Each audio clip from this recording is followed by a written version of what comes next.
Bienvenue dans la chaîne Habashou, la première chaîne spécialisée dans le diamant brut. En vous inscrivant dans la chaîne Habashou, vous allez apprendre à reconnaître le vrai diamant brut d'un faux. Et pour arriver à cela, on va apprendre ensemble les propriétés physiques et chimiques du diamant. On va voir la ténacité, la dureté, la densité, le clivage, la cassure, la morphologie ou forme cristalline du diamant brut, les couleurs du diamant brut, la couleur du trait ou le trait ou trace, la transparence, l'éclat, l'effervescence, la solubilité, la magnétisme, la radioactivité, la conductivité électrique et thermique du diamant.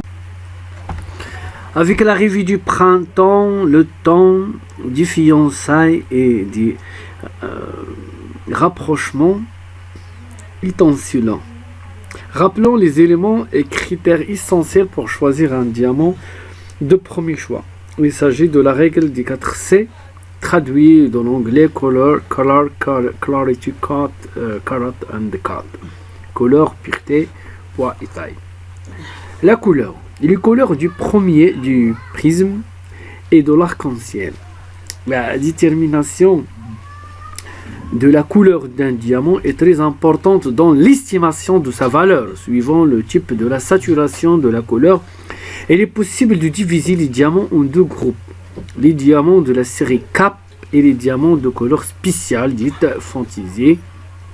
Les diamants de la série CAP représentent plus de 90% des diamants gemmes.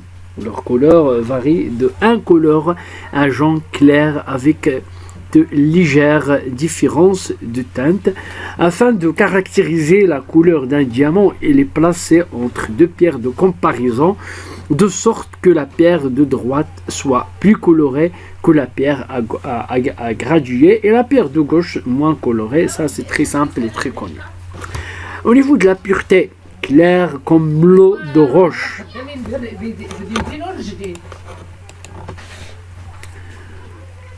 Toutes les caractéristiques visibles à l'intérieur d'un diamant sont des inclusions. Elles seront prises en compte dans la définition de la pureté. La pureté d'un diamant se détermine avec une loupe de grossissement x10. Les caractéristiques externes n'affectent pas la pureté sauf si elles sont visibles par la table. Témoins de brut, traces de poli, égrissure, choc. Le poids. Les femmes préfèrent les gros diamants. Le poids d'un diamant est toujours exprimé en carats. Un carat égale 0,2 g avec au moins 2 décimales arrondies. Le poids de plusieurs diamants sur un bijou doit être désigné par poids total. La taille. À vous de juger. La symétrie ainsi que la finition, le poli, les proportions sont prises en compte dans la gradation d'un diamant.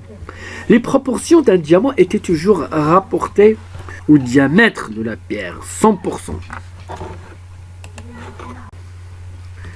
Taille en général. Après avoir été clivé au skier, le diamant brut est prêt à être taillé. Ceci signifie qu'on va former sur une pierre brute un nombre défini de facettes présentant l'une par rapport à l'autre un degré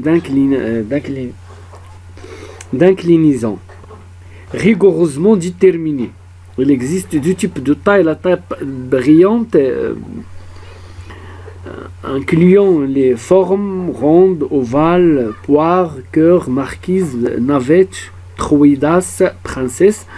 La taille à degrés ou pan coupé, les formes émeraude, baguette, triangle, taper. Taille ancienne, la taille de charme. Dans le passé, on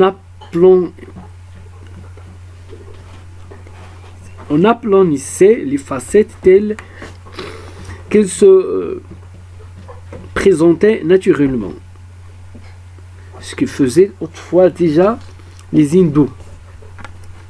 Et ce qui se pratiquait également au Moyen-Âge, la taille est restée rudimentaire jusqu'au bout des années 1900.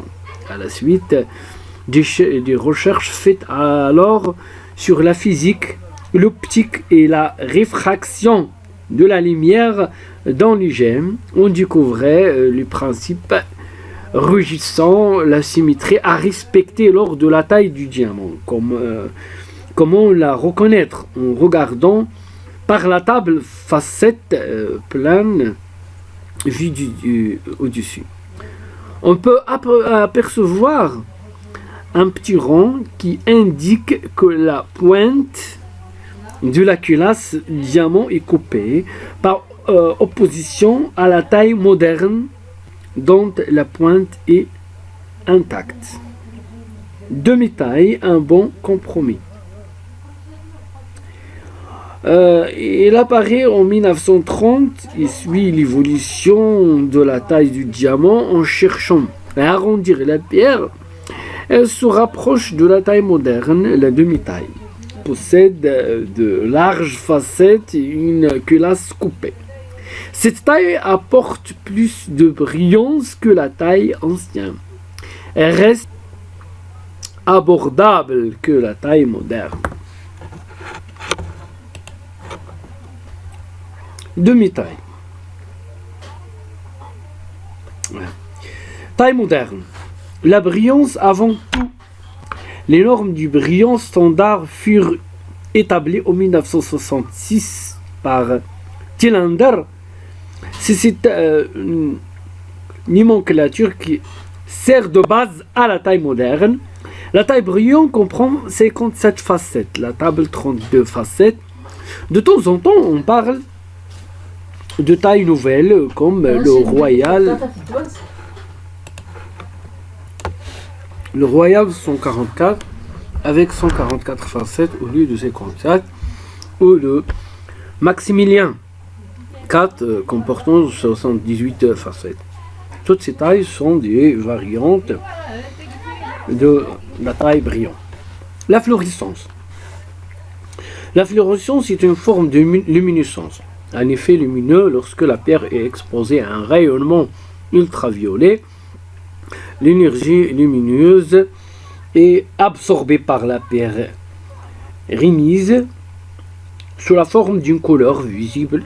La fluorescence d'un diamant doit être observée dans les rayons UV longue 366 nanomètres. Légèrement de couleur bleue dans 90% des cas dus à l'azote.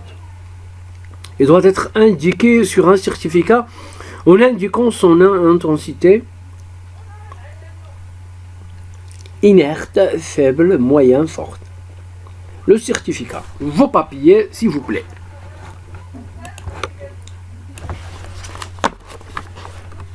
Le certificat doit légalement faire apparaître le terme de rapport de graduation ou attestation de graduation. Apparu en 1970, bien qu'il existe une qualité importante de laboratoire, les plus utilisés par la profession sont le LFG, Laboratoire français de géologie, pour le marché français, le JIA aux États-Unis et le HRD en Belgique. Le rapport de graduation peut être comparé à une carte d'identité de la pierre qui l'accompagne. Il se présente sous la forme d'une imprimée où sont notées toutes les caractéristiques de la pierre expertisée. Le poids, la couleur, la taille, la pureté, les proportions, la finition, les dimensions et la fluorescence, tous les défauts de structure de la pierre sont notés sur le rapport.